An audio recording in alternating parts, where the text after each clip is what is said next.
ગોંડલની અંદર મારા ખ્યાલથી હું જે રીતે 30 વર્ષથી મારા જાહેર જીવનમાં પડેલો છું, મારા જાહેર જીવનની અંદર ગોંડલમાં ક્યારે મેં અશાંતિ જોઈ નથી. હાલની જો વર્તમાન સમયની વાત કરવામાં આવે તો ગોંડલની અંદર જે શાંતિ છે, જે શાંતિનો માહોલ છે, 18 આલમનો એક અવાજ છે, એ રીતે ગોંડલમાં મને ગુંડાગીરી જેવું કંઈ દેખાતું નથી. પણ મીડિયાના માધ્યમથી જે રીતે ગોંડલ ગામને બદનામ કરવામાં આવ્યું, ગોંડલ છે મિર્ઝાપુર છે, ગોંડલની અંદર ગુંડાગીરી છે, ગોંડલની અંદર પાટીદારોની જમીન પડાવી લેવામાં આવે છે. એક પણ પાટીદારની જમીન જો મેં કે મારા પરિવારે પડાવી લીધી હોય, મેં કે મારા પરિવારે, તો આ તમારી સામે બેસીને ઊભો થાવ ત્યારે મારું જાહેર જીવન છોડી દેવાની મારી તૈયારી છે. જેવી રીતે ખોટા આક્ષેપ કર્યા એનાથી જનતાની અંદર આક્રોશ વધ્યો છે. ખોટી જ વાત, ગોંડલને બદનામ કરવાની વાત, ગોંડલ મિર્ઝાપુર છે, ગોંડલની અંદર કોઈ દીકરી દેતું નથી, આ હદ સુધીના નિવેદન મીડિયાના માધ્યમથી આ બધા મિત્રોએ પેલા બેને જીગીસા બેને આપેલા છે કે ગોંડલની અંદર કોઈ દીકરી દેતું નથી. આ બધું ષડયંત્ર હું એમ માનું છું કોંગ્રેસ પ્રેરિત હતું. આ રેલી દરમિયાન મને જાણવા મળ્યું કે ગોંડલમાં કોઈ દિનેશભાઈ પાથર છે, એને અમારા બેનર જે લાગેલા હતા એ બેનરને તોડવાની કોશિશ કરી, અમુક બેનરો એને તોડ્યા. આનાથી જનાક્રોશ વધ્યો અને ગોંડલની સ્વયં બહારથી આવેલા હતા એને જાકારો આપવા માટે તમામ જનતા, તમામ સમાજ, ખાસ કરીને લેવા પટેલ સમાજ મોખરે રહ્યો છે કે અમારા ગામની અંદર શાંતિ છે, અમારી શાંતિ હણવા માટે કોઈ પ્રયત્ન કરે નહીં. અને આ તમને ગોંડલની જનતાનો જવાબ છે અને ગોંડલની જનતાનો આક્રોશ છે.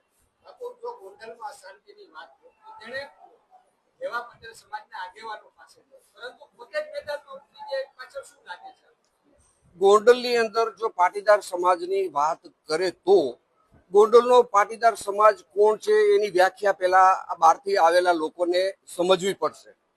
ગોંડલની અંદર જાહેર જીવનની અંદર 50 વર્ષથી લોકોની વચ્ચે રહીને જેને આગેવાની સ્થાપિત કરી છે, આવા બધા જ લોકો મારી સાથે છે અને હાલ મારી સાથે મારા જાહેર જીવનમાં પોતે ખર્ચી નાખેલું છે. આ બધા ગોંડલની મૂડી છે, ગોંડલના કહેવાતા આગેવાનો છે. દાખલા તરીકે પરસોત્તમભાઈ વઘાસિયા, જેને પૂરી જિંદગી લોકસેવામાં અને જાહેર જીવનમાં પાસ કરી છે. એવી રીતે મગનભાઈ ગોણિયા, જે મારા પિતાશ્રીની ઉંમરના છે, એ બધા ગોંડલના કરતા હરતા ગોંડલ પાટીદાર સમાજના કહેવાતા આગેવાનો છે. આ બહારથી બની બેઠેલા કોઈ આગેવાનો ગોંડલ પાટીદાર સમાજના આગેવાનો નથી. ગણેશભાઈનું નામ એક ચેનલોમાં એ રીતે હાયલું છે કે ગણેશભાઈ એટલે ગુંડાગીરી, ગણેશભાઈ એટલે ગોંડલ. ભાઈ, ગણેશભાઈ ગોંડલ નામ સ્થાપિત મેં નથી કર્યું. એ ગોંડલની જનતા એને વાલથી ગણેશ ગોંડલ કહે છે અને ગોંડલ ગણેશ છે એ પોતાનો દીકરો ગોંડલની જનતા માને છે. આમાં મારે કઈ કહેવાનું રહેતું નથી.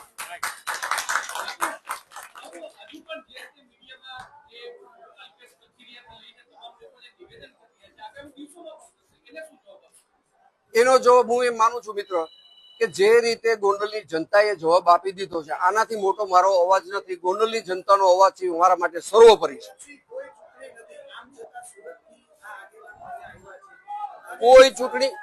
કોઈ ચૂંટણી નથી. એ પેલા એ લોકો અહીંનું પડ બાંધવા માટે આવ્યા છે. ક્યાંય પાટીદાર સમાજ મોટી સંખ્યામાં છે, પાટીદારોને ઉશ્કેરવાથી અમને ફાયદો થશે, અમારું રાજકારણ અહીંથી બનશે. પણ આ પાટીદાર આંદોલન વખતે જે નાપાસ થયેલા છે, પાસ તરીકે નાપાસ જે થયેલા છે, એ લોકો ગોંડલનું વાતાવરણ બગાડી રહ્યા છે.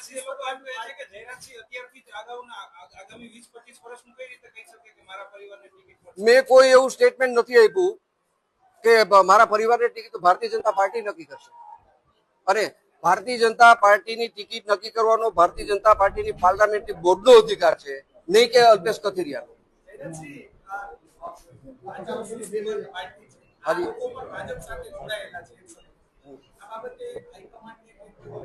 હું જરૂર હાઈકમાન્ડને ફરિયાદ કરીશ કે ગોંડલની અંદર ભાજપનો ખેસ પહેરેલો છે, ભાજપની અંદર જોડાયેલા છે અને ગોંડલની અંદર પાર્ટીનું વાતાવરણ બગાડે છે. હું ફરિયાદ પાર્ટીની અંદર કરવાનો છું.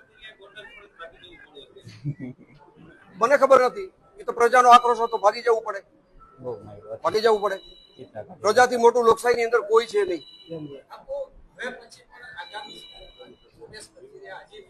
હું બધાને મારી એક વિનંતી છે કે તમે ગોંડલને જે રીતે ટાર્ગેટ બનાવ્યો છે, પછી બેન શ્રી જીગીસાબેન હોય, અલ્પેશ હોય, એની આરે જોડાયેલા એની ટીમના તમામ સભ્યો, તમે કોઈ અણવર બનવાની કોશિશ ન કરો. તમે આજે નહીં તો કાલે ગોંડલની અંદર ચૂંટણી આવવાની છે, એમાં તમે વરરાજા બનીને આવી જાઓ અને ગોંડલ જનતા તમને જવાબ દેશે. વિશેષ મારે એવું કેવું છે, મહિનાની અંદર આવવાની છે, તાલુકા પંચાયતની ચૂંટણી 10 મહિનામાં આવવાની છે, જિલ્લા પંચાયતની ચૂંટણી 10 મહિનામાં આવવાની છે, માર્કેટ યાર્ડની ચૂંટણી 10 મહિનાની અંદર આવવાની છે. 4 મોટી સંસ્થા ગોંડલની જે છે એની ચૂંટણી આવવાની છે. આમાં તમે મેદાને ઉતરો. મારી તમને વિનંતી છે, તમે અણવર નહીં બનો, તમે વરરાજા બનીને આવો, ગોંડલની જનતા તમને જવાબ આપશે.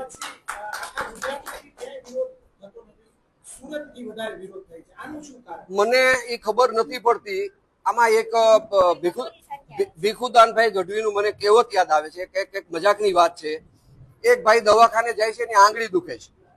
એ આંગળી એના બધા શરીરે અડાડે છે, અહીંયા અડાડે છે, અહીંયા અડાડે છે, અહીંયા અડાડે છે. ડોક્ટર પાસે જાય છે. ડોક્ટરને એવું કહે છે, સાહેબ મને આખું શરીર દુખે છે. કે તમને શું અડવાથી શરીર દુખે છે? કે આ આંગળી હું આમ અડાડું છું ને મારા શરીરે, એટલે મને ત્યાં દુખે છે. તમારે આંગળી બતાવો. હકીકતે એની આંગળી પાકેલી હતી, એનું શરીર આખું પાકેલું નહોતું. આ બધા જાતિવાદી લોકો છે. જ્ઞાતિ જાતિ ભડકાવીને અહીંયા પોતાનું રાજકીય એક સ્ટેન્ડ બનાવવું છે, એના માટેના એના પ્રયત્નો નિષ્ફળ બન્યા છે. ગોંડલની જનતાએ જાકારો બિલકુલ આપ્યો છે. મેં તો સવારથી મારું ઘર છોડ્યું નથી, પણ મને જનતાનો આક્રોશ મારા ઘરે બેઠા બેઠા જોવા મળ્યો છે. એને ગોંડલે ઉશ્કેરવું છે, ગોંડલે બદનામ કરવું છે. એનું પરિણામ એવું આવ્યું છે કે જનતા ઉશ્કેરાઈ ગઈ. એને ઉશ્કેરવો છે મને. મારો એવો સમય નથી. જનતા મારી સાથે છે અને જનતા ઉશ્કેરાઈ ગઈ છે. જનતા એમનો જવાબ આપેલો છે.